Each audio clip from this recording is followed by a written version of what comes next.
Hello guys, welcome to my channel. કેમ છો બધા? આજે આપણે એકદમ ફટાફટ બની જાય અને બાળકોને તો ખાવાની ખૂબ જ મજા પડી જાય એવી એકદમ સ્પાઇસી અને ચટાકેદાર રેસીપી જોવાની છે. આજે આપણે વાયરલ મસાલા કોર્ન રેસીપી જોવાની છે, જે અત્યારે ખૂબ જ ટ્રેન્ડિંગ છે અને ખૂબ જ વાયરલ થઈ છે. તો ચાલો આપણે જોઈએ તેની રેસીપી. જો વાયરલ મસાલા કોર્ન બનાવવા માટે મેં છે ને અમેરિકન મકાઈ આવે છે એને આવી રીતે મેં કટ કરી લીધા છે પીસમાં. હવે જો એક બાઉલમાં છે ને મેં પાણી ઉકળવા મૂક્યું છે. હવે આપણે આમાં 1 ચમચી નિમક નાખી,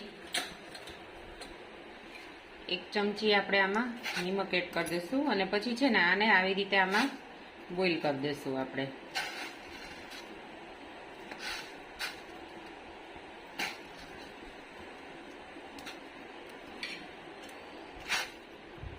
આને આપણે છે ને આમાં બોઇલ થવા દેશું.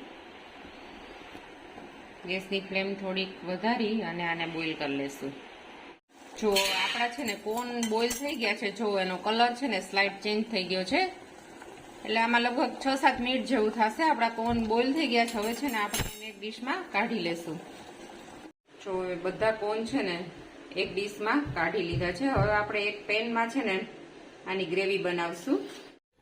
જો આપણે એક પેનમાં છે ને તેલ લઈ લીધું છે. હવે આ છે ને ગાર્લિકની પેસ્ટ બનાવી છે મેં, એ આપણે આમાં એડ કરી દઈશું.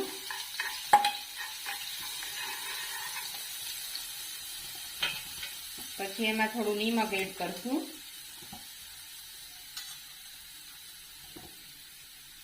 પછી એમાં લાલ મરચું પાવડર એડ કરશું આપણે.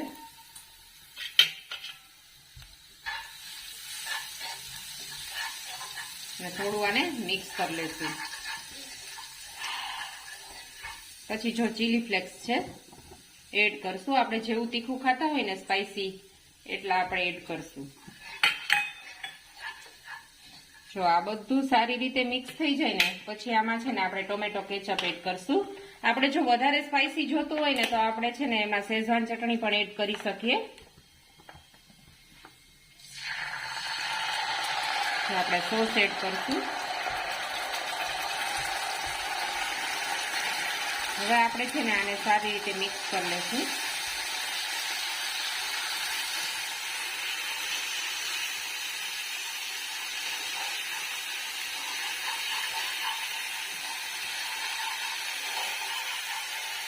તો આપણી ગ્રેવી મસ્ત તૈયાર છે.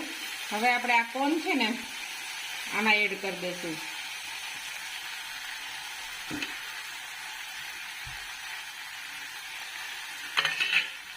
અને આને છે ને કોર્નને આપણે સારી રીતે આમ મિક્સ કરી લેશું.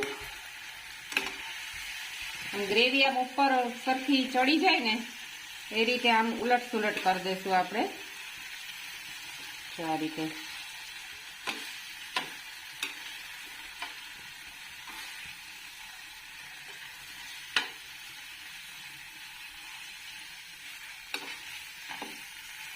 આ છે ને ચોમાસાની સિઝનમાં તો એટલા સરસ સ્પાઇસી લાગે છે, મસ્ત લાગે. અને બાળકોને છે ને આ બહુ જ ભાવે છે. ક્યારેક બપોર પછી બાળકોને ભૂખ લાગી હોય ને તો હળવા સ્નેક્સમાં બહુ ફાઇન લાગે છે આ રેસીપી. જો મસ્ત ગ્રેવી છે ને આમ આપણે કોર્નની ઉપર ચડી ગઈ છે. હવે છે ને આપણે ગેસની ફ્લેમને ઓફ કરી દઈશું અને આપણે છે ને આને એક ડીશમાં સર્વ કરશું. તો જો ગાઈસ, આપણા મસાલા કોર્ન છે ને સર્વ થઈને રેડી થઈ ગયા છે. મેં એને છે ને કોથમીરથી ગાર્નિશ કરી લીધા છે. જો એકદમ સરસ ગેટઅપ આવે છે અને ટેસ્ટમાં પણ બહુ જ ફાઇન લાગે છે.